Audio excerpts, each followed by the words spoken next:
Olá, pessoal. Bem, dando continuidade aí à nossa aula, hoje nós teremos sociologia, né? E veremos Durkheim, com o nosso objetivo de conhecer os clássicos, né? Os precursores da sociologia. Já vimos o positivismo de Comte e hoje nós veremos a perspectiva funcionalista de Emile Durkheim. Durkheim tem uma visão como uma visão sociológica, ele analisa as questões, né, obviamente, sociais, então, por conseguinte, ele analisa as questões que se referem a nós enquanto coletivos, né? Enquanto parte de um coletivo, enquanto seres que vivem em sua coletividade estão sujeitos aí às mesmas pressões, né, do ambiente, pressões sociais.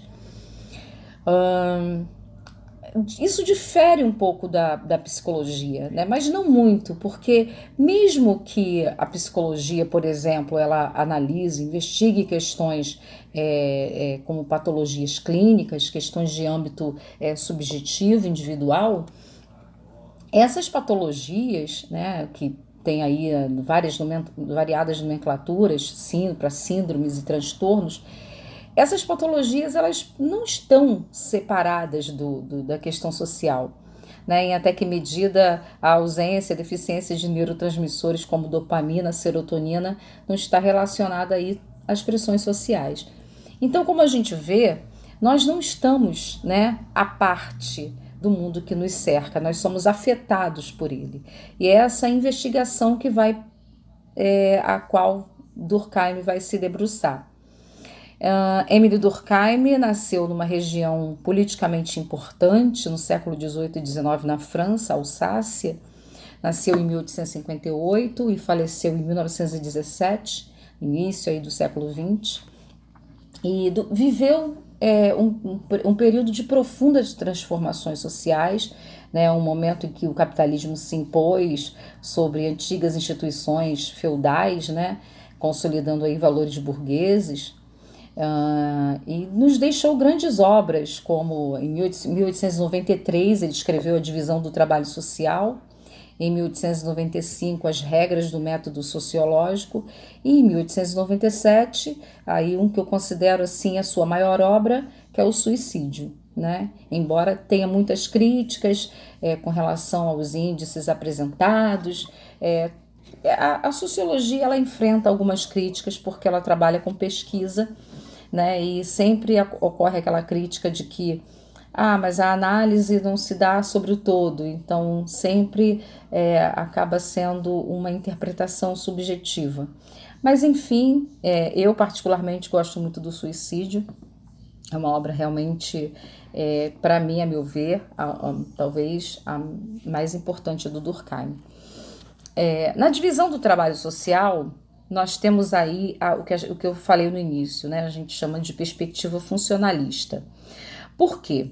Porque Durkheim analisa a sociedade enquanto um corpo, é o corpo social. Esse corpo social ele é semelhante, né, em relação à análise, ele é semelhante a um corpo biológico.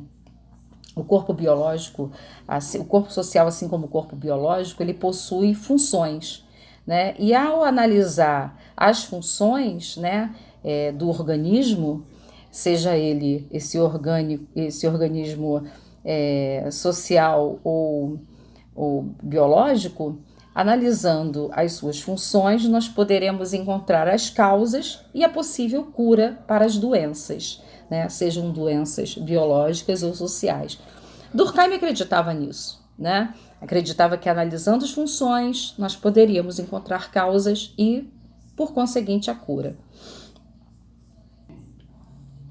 Assim, para o bom funcionamento, né, é bom que cada um cumpra adequadamente com suas funções. Essa perspectiva foi muito criticada, né? No filme Tempos Modernos, de 1936, por exemplo, Charlie Chaplin critica muito essa perspectiva, né? Essa perspectiva funcionalista. Bem, mas Durkheim chama atenção alguns conceitos dele que são muito importantes, inclusive para a questão de vestibular, né? Uma das questões dos conceitos, né, durkheimianos é o conceito de fato social, né? Fato social é tudo aquilo, ele possui, na verdade, três condições.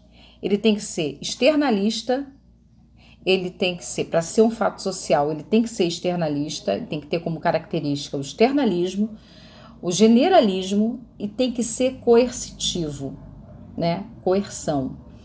Então, o que são, no caso, fatos sociais, né? Fatos sociais, por exemplo, o casamento, né?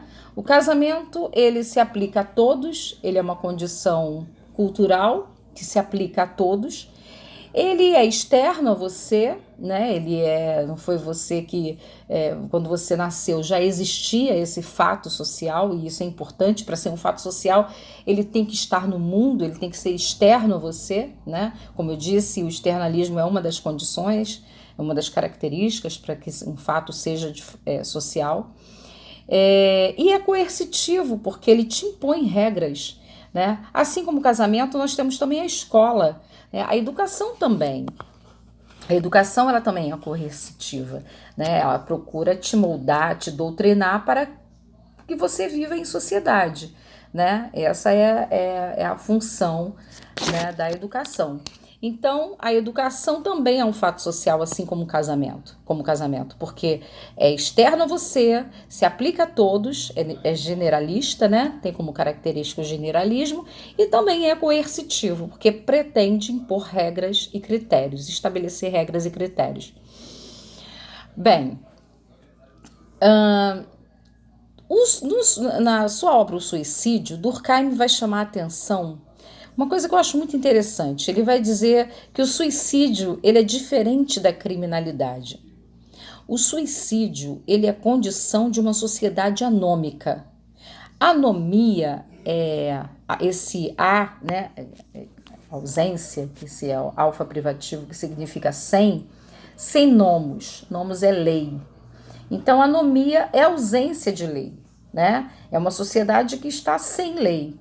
Então, uma sociedade anômica é uma sociedade em que não existem regras e critérios.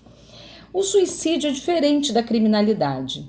A criminalidade ela é uma condição, para Durkheim, natural, que acontece em todas as sociedades, né? Faz parte mesmo da natureza humana.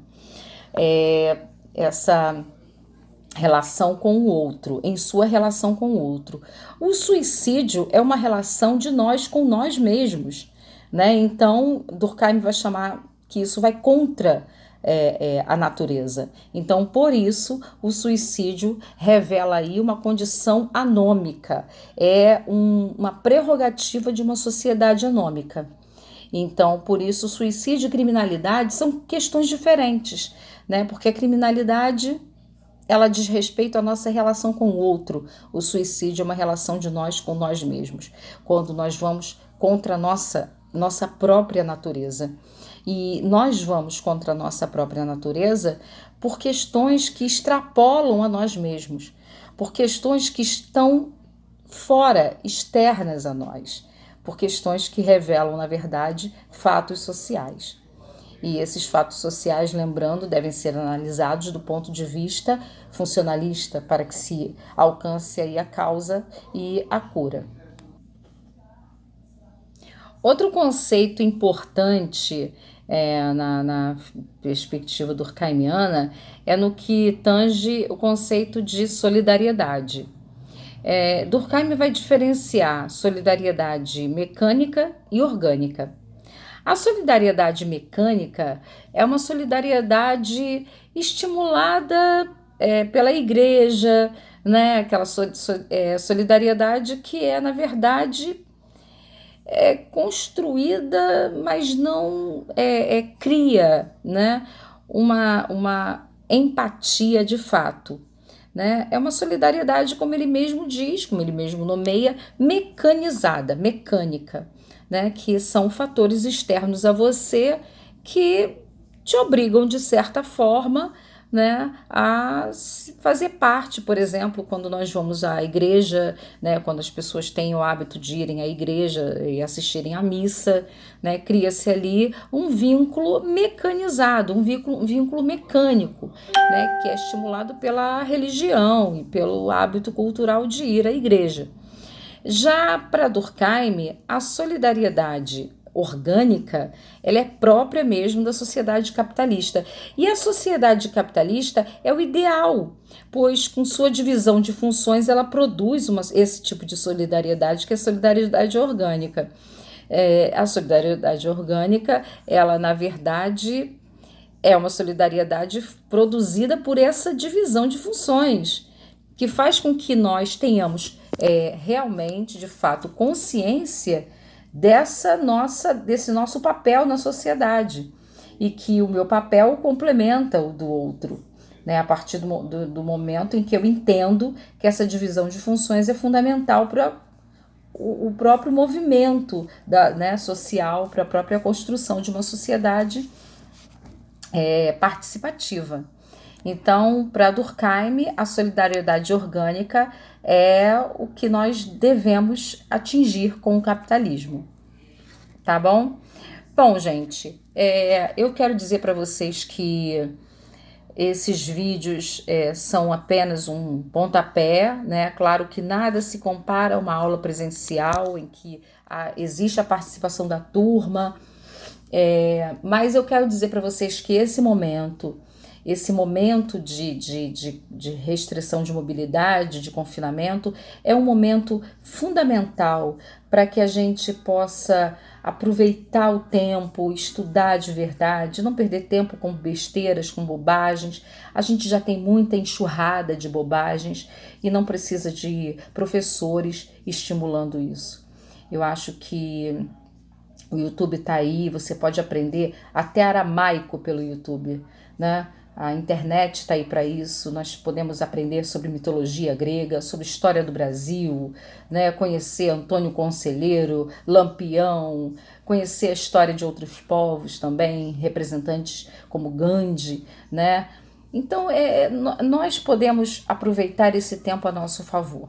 Então, fica aqui o meu pedido para que vocês realmente tornem esse momento oportuno para o enriquecimento de vocês. Um abraço.